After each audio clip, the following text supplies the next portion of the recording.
February 9, 10, 11 3 ದಿನಗಳ ಕಾಲ ಗ್ರಾಮ ಚಲೋ ಅಭಿಯಾನ ನಡೀತಾ ಇದೆ. ನಮ್ಮ ರಾಷ್ಟ್ರೀಯ ಅಧ್ಯಕ್ಷರು ನಡ್ಡಾಜಿಯವರ ಅಪೇಕ್ಷೆಯಂತೆ, ನಮ್ಮ ಹೆಮ್ಮೆಯ ಪ್ರಧಾನಮಂತ್ರಿ ನರೇಂದ್ರ ಮೋದಿಜಿಯವರ ಒಂದು ಅಪೇಕ್ಷೆಯಂತೆ ಈ ಒಂದು ಗ್ರಾಮ ಚಲೋ ಅಭಿಯಾನಕ್ಕೆ ಒಂದು ಚಾಲನೆಯನ್ನು ನೀಡಿದ್ದೇವೆ. ನಮ್ಮ ಕರ್ನಾಟಕ ರಾಜ್ಯದಲ್ಲಿ 28,000ಕ್ಕೂ ಹೆಚ್ಚು ಹಳ್ಳಿಗಳು, 19,000 ನಗರ ಬೂತ್ಗಳಲ್ಲಿ ಒಟ್ಟಾರೆಯಾಗಿ 42,000 ಕಾರ್ಯಕರ್ತರು ಇವತ್ತಿನಿಂದ 3 ದಿನಗಳ ಕಾಲ ನಿರಂತರವಾಗಿ ಈ ಗ್ರಾಮ ಚಲೋ ಅಭಿಯಾನದಲ್ಲಿ ಭಾಗವಹಿಸ್ತಾ ಇದ್ದಾರೆ. ನಾನಿವತ್ತು ನಮ್ಮ ಯಶವಂತಪುರ ವಿಧಾನಸಭಾ ಕ್ಷೇತ್ರದಲ್ಲಿ ಬೂತ್ ನಂಬರ್ 455 ಮತ್ತು 454 ಈ ಬೂತ್ಗಳಲ್ಲಿ ಗ್ರಾಮ ಚಲೋ ಅಭಿಯಾನಕ್ಕೆ ಚಾಲನೆಯನ್ನು ಕೊಟ್ಟಿದ್ದೇನೆ. ಹೆಮ್ಮೆಯ ಪ್ರಧಾನಮಂತ್ರಿ ನರೇಂದ್ರ ಮೋದಿಜಿಯವರ ಒಂದು ಕನಸು 2047ನೇ ಇಸ್ವಿಗೆ ಭಾರತ ವಿಕಸಿತ ಭಾರತ ಆಗಿ ಪರಿವರ್ತನೆ ಆಗಬೇಕು ಅಂತ ಹೇಳಿದ್ರೆ, ಭಾರತ ಸಂಪೂರ್ಣವಾಗಿ ಅಭಿವೃದ್ಧಿ ರಾಷ್ಟ್ರವಾಗಿ ಪರಿವರ್ತನೆ ಆಗಬೇಕು ಅಂತ ಹೇಳಿದ್ರೆ ಗ್ರಾಮಗಳು ಕೂಡ ಸಂಪೂರ್ಣವಾಗಿ ಅಭಿವೃದ್ಧಿ ಆಗಬೇಕು ಮತ್ತು ಸಮಾಜದ ಕಟ್ಟಕಡೆಯ ವ್ಯಕ್ತಿಗೂ ಕೂಡ ಸವಲತ್ತುಗಳು ಸಿಗಬೇಕು. ಈ ನಿಟ್ಟಿನಲ್ಲಿ ಈ ಒಂದು ಗ್ರಾಮ ಚಲೋ ಅಭಿಯಾನ ಒಂದು ಉತ್ತಮ ರೀತಿಯ ಒಂದು ಅಭಿಯಾನ ಆಗ್ತದೆ. ಈ ಅಭಿಯಾನದ ಮುಖೇನ ಪ್ರತಿಯೊಂದು ಗ್ರಾಮ, ಪ್ರತಿಯೊಂದು ಮನೆಗೂ ಕೂಡ ಭಾರತೀಯ ಜನತಾ ಪಾರ್ಟಿ ಕಾರ್ಯಕರ್ತರು ತಲುಪುವುದರ ಮುಖೇನ ಕೇಂದ್ರ ಸರ್ಕಾರ ನರೇಂದ್ರ ಮೋದಿಜಿಯವರ ನೇತೃತ್ವದಲ್ಲಿ ಕೊಟ್ಟಿರತಕ್ಕಂಥ ಜನಪರ ಯೋಜನೆಗಳು, ಎಲ್ಲ ಯೋಜನೆಗಳನ್ನು ಮನೆ ಮನೆಗೆ ತಲುಪಿಸ್ತಕ್ಕಂಥದ್ದು ಮತ್ತು ಸಂಪೂರ್ಣವಾಗಿ ನಮ್ಮ ಕಾರ್ಯಕರ್ತರು ತೊಡಗಿಸಿಕೊಂಡು ಎಲ್ಲರನ್ನೂ ಕೂಡ ಗ್ರಾಮಗಳಿಗೆ ತೆರಳುತ್ತಾ ಇರತಕ್ಕಂಥದ್ದು ಭಾರತೀಯ ಜನತಾ ಪಾರ್ಟಿಗೆ ಮುಂದಿನ ದಿನಗಳಲ್ಲಿ ದೊಡ್ಡ ಶಕ್ತಿಯನ್ನು ನೀಡುತ್ತದೆ. ಈ ಅಭಿಯಾನವನ್ನು ನಾನು ಬಹಳ ಸಂತೋಷದಿಂದ ಇವತ್ತು ಚಾಲನೆಯನ್ನು ನೀಡಿದ್ದೇನೆ. ಮತ್ತು ಇವತ್ತು ಗೋಡೆ ಬರಹ ಕೂಡ ಮೋದಿ ಮತ್ತೊಮ್ಮೆ ಅಂತಕ್ಕಂಥ ವಿಚಾರವನ್ನು ಮುಂದಿಟ್ಟುಕೊಂಡು, ಮೋದಿ ಮತ್ತೊಮ್ಮೆ ಅಂತ ಹೇಳಿದ್ರೆ ಈ ದೇಶದ ಪ್ರಧಾನಮಂತ್ರಿ, ಈ ದೇಶದ ಭವಿಷ್ಯವನ್ನು ರೂಪಿಸ್ತಾ ಇರ್ತಕ್ಕಂಥ ನಮ್ಮ ಹೆಮ್ಮೆಯ ಪ್ರಧಾನಮಂತ್ರಿ ನರೇಂದ್ರ ಮೋದಿಜಿಯವರು 3ನೇ ಬಾರಿಗೆ ದೇಶದಲ್ಲಿ ಪ್ರಧಾನಮಂತ್ರಿ ಆಗಬೇಕು.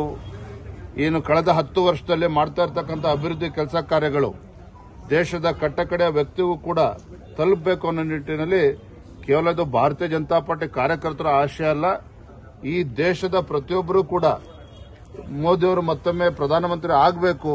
ಆಗ ಮಾತ್ರ ಈ ದೇಶ ಸಂಪೂರ್ಣವಾಗಿ ಅಭಿವೃದ್ಧಿ ಆಗ್ತದೆ ಮತ್ತು 2047 ಇಸ್ವಿಗೆ ಒಂದು ಅಭಿವೃದ್ಧಿ ರಾಷ್ಟ್ರವಾಗಿ ಹೊರಹೊಮ್ಮುತ್ತದೆ ಸಾಧ್ಯ ಆಗ್ತದೆ.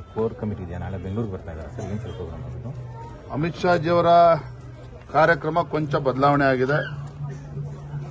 ಈಗಿರ್ತಕ್ಕಂಥ ಪ್ರಕಾರ 10ನೇ ತಾರೀಕು ರಾತ್ರಿ ಮೈಸೂರಿಗೆ ನೇರವಾಗಿ ತಲುಪ್ತಾರೆ. ದೆಹಲಿಯಿಂದ 10 ರಾತ್ರಿ ಮೈಸೂರಿಗೆ ತಲುಪ್ತಾರೆ.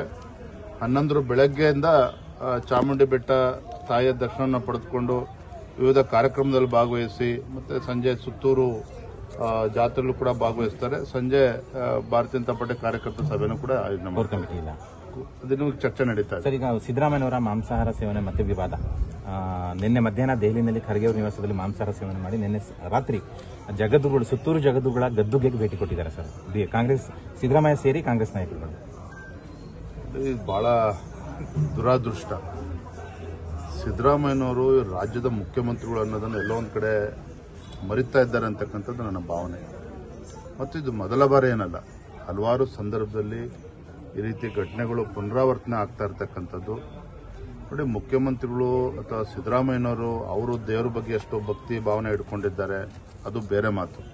ಅದೊಬ್ಬ ರಾಜ್ಯದ ಮುಖ್ಯಮಂತ್ರಿ ಆಗಿ ತಮ್ಮ ನಡವಳಿಕೆಯನ್ನು ಪ್ರತಿಯೊಬ್ಬರು ಕೂಡ ಗಮನಿಸ್ತಾ ಇರ್ತಾರೆ. ಪ್ರತಿಯೊಬ್ಬ ಸಮಾಜ, ಪ್ರತಿಯೊಬ್ಬ ವ್ಯಕ್ತಿನೂ ಕೂಡ ಗಮನಿಸ್ತಾ ಇರ್ತಾರೆ. ಈ ರೀತಿ ಆಗಿರ್ತಕ್ಕಂಥ ಘಟನೆ ನಿಜವಾಗ್ಲೂ ಕೂಡ ಇದು ಖಂಡನೀಯ. ಇದು ಅದರಲ್ಲೂ ಕೂಡ ಸುತ್ತೂರು ಗದ್ದುಗೆಗೆ ಒಂದು ಪವಿತ್ರ ಸ್ಥಾನಕ್ಕೆ ಭೇಟಿಯನ್ನು ಕೊಟ್ಟಿರ್ತಕ್ಕಂಥ ನಿಜವಾಗ್ಲೂ ಕೂಡ ಇದು ದುರಂತ. ಇದು ನಿಜವಾಗ್ಲೂ ಕೂಡ ದುರಂತನೇ. ಇದು ಯಾಕೆ ಈ ರೀತಿ ಪದೇ ಪದೇ ರೀತಿ ಘಟನೆಗಳು ನಡೀತಾ ಇದೆ ಅವರೇ ಉತ್ತರ ಕೊಡಬೇಕು. ಮಾನ್ಯ ಮುಖ್ಯಮಂತ್ರಿಗಳು ಒಂದು ಕಡೆ ನನ್ನ ಭಾಷಣ ಮಾಡ್ತಾರೆ, ಅಣ್ಣ ಬಸವಣ್ಣವ್ರನ್ನ ನೆನಪು ಮಾಡ್ಕೊಳ್ತಾರೆ. ಅಂದರೆ ನಡೆಗೂ ನುಡಿಗೂ ಅಜಗಜಾಂತರ ವ್ಯತ್ಯಾಸ ಇರ್ತಕ್ಕಂಥದ್ದು. ನಡೆಗೂ ನುಡಿಗೂ ಅಜಗಜಾಂತರ ವ್ಯತ್ಯಾಸ ಇರ್ತಕ್ಕಂಥದ್ದು. ಇದು ಎಲ್ಲ ಒಂದು ಕಡೆ ಯಾವುದೋ ಒಂದು ಸಮಾಜಕ್ಕೆಲ್ಲ ಇಡೀ ರಾಜ್ಯದಲ್ಲಿರ್ತಕ್ಕಂಥ ಎಲ್ಲ ಭಕ್ತರ ಒಂದು ಭಾವನೆಗೆ ಧಕ್ಕೆ ಬರ್ತಕ್ಕಂಥ ರೀತಿಯಲ್ಲಿ ಮುಖ್ಯಮಂತ್ರಿಗಳು ನಡ್ಕೊಳ್ತಾ ಇರ್ತಕ್ಕಂಥದ್ದು ನಿಜವಾಗ್ಲೂ ಕೂಡ ಇದು ದುರಾದೃಷ್ಟ, ಈ ನಾಡಿನ ದುರಾದೃಷ್ಟ ಅಂತ ನಾನು ಹೇಳಿದೆ. ನೀವು ಬಂದರೂ ಕೂಡ ಕ್ಷೇತ್ರಕ್ಕೆ ಎಷ್ಟು ಸಂಶಕರು ಗೈರಾಗಿದ್ದಾರೆ? ಏನಣ್ಣ? ಎಷ್ಟು ಸಂಶಕರು ಗೈರಾಗಿದ್ದಾರೆ? ಏನ್ ಸರ್ ಸಂದೇಶ ಇದೆ? ಬರ್ತಾ ಇದ್ದಾರೆ.